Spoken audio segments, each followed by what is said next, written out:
Welcome to channel 18 చూస్తూనే ఉండండి మా ఛానల్ 18 న్యూస్.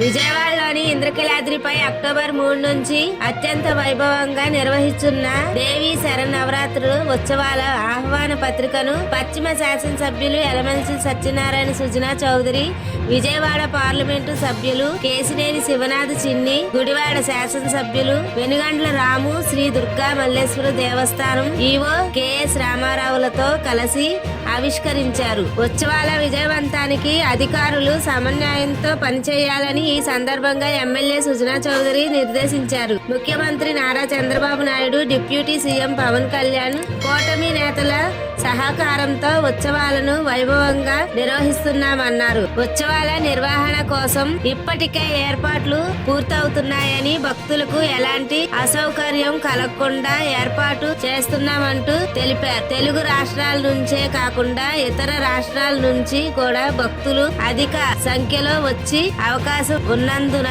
ఏర్పాట్లను ముమ్మరం చేస్తున్నామన్నారు. భక్తుల సౌకర్యార్థం ప్రత్యేక టోల్ ఫ్రీ నెంబర్ ను కూడా ఏర్పాటు చేస్తున్నామని తెలియజేశారు. ప్రభుత్వ అధికారులు, ప్రజా ప్రతినిధుల సహకారంతో ఈ ఏడాది ఉత్సవాలను మరింత వైభవంగా నిర్వహించేందుకు కృషి చేస్తున్నామని ఎమ్మెల్యే సుజనా చౌదరి తెలియపరిచారు.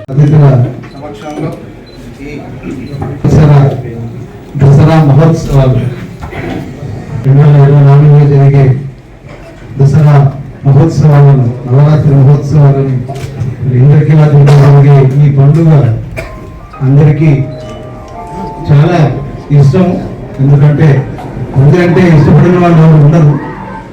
మరి అలాంటి అమ్మ జగన్మాత కార్యక్రమాన్ని బిడ్డల్లాగా, ముఖ్యంగా ఈ ప్రాంత వాసులు, ఇక్కడ పనిచేసిన వాళ్ళు, పుట్టి పెరిగిన వాళ్ళు, లేదా ఏదో సందర్భంగా వచ్చి వెళ్ళిన వాళ్ళు కూడా ఇక్కడ ఎంతో అనుబంధాన్ని, అమ్మవారి పట్ల విపరీతమైనటువంటి భక్తి ఆవేశాలు కలిగి ఉంటారు. మరి అటువంటి అమ్మ యొక్క కార్యక్రమాన్ని మనమందరం ప్రారంభించుకోవడం చాలా సంతోషాన్ని ఇస్తుంది. మరి ఈ సందర్భంగా మాన్య ఎమ్మెల్యే గారు, సహృదయులు శ్రీ సుజనా చౌదరి గారిని, వారందరి ఆదర్శం మీద ఈ కార్యక్రమం జరుగుతుంది. ఇంకొకటి, మనం అందరం కూడా చాలా ఇబ్బందులు పడినా కూడా అమ్మవారిని ఒకటే కోరుకుందాం, విజయవాడకి వరదల నుంచి, ఈ డ్రైనేజ్ ముప్పు నుంచి, అంతేకాకుండా ఆంధ్రప్రదేశ్ రాష్ట్రాన్ని సుభిక్షంగా ఉంచే విధంగా ఉండాలని దసరా నవరాత్రుల సందర్భంగా అమ్మవారిని కోరుకుంటూ, మన ముఖ్యమంత్రి వర్యులు నారా చంద్రబాబు నాయుడు గారు ఎట్లాగో ఆంధ్రప్రదేశ్ రాష్ట్రాన్ని సుభిక్షంగా తీసుకువెళ్తున్నారు, అట్లాగే ఈ అమ్మవారి దైవాలు కూడా మనందరం బాగుండాలని కోరుతున్నాం. అందరికీ ధన్యవాదాలు. ప్రతి సంవత్సరం లాగానే ఈరోజు పరిస్థితుల్లోనూ భక్తులందరికీ కూడా మంచినీరు సదుపాయం కానీ, పొద్దు నుంచి సాయంత్రం దాకా క్యూ కాంప్లెక్స్లో కావాల్సిన సౌకర్యాలన్నీ కూడా ఏర్పరుస్తున్నాం ఈసారి. కాబట్టి ఇంకా వైభవంగా చేయడానికి మేము ప్లాన్ చేసాం. కానీ కొంచెం దురదృష్టవశాత్తు ఈ వరదల మూలాన కొంచెం ఆలస్యమైంది మా ప్రయత్నాలు. కొంత ఇన్ఫ్రాస్ట్రక్చర్లో కూడా అక్కడ రోడ్డు కొంచెం పడిపోవటం, కొండ పెరగటం అనేది జరిగింది.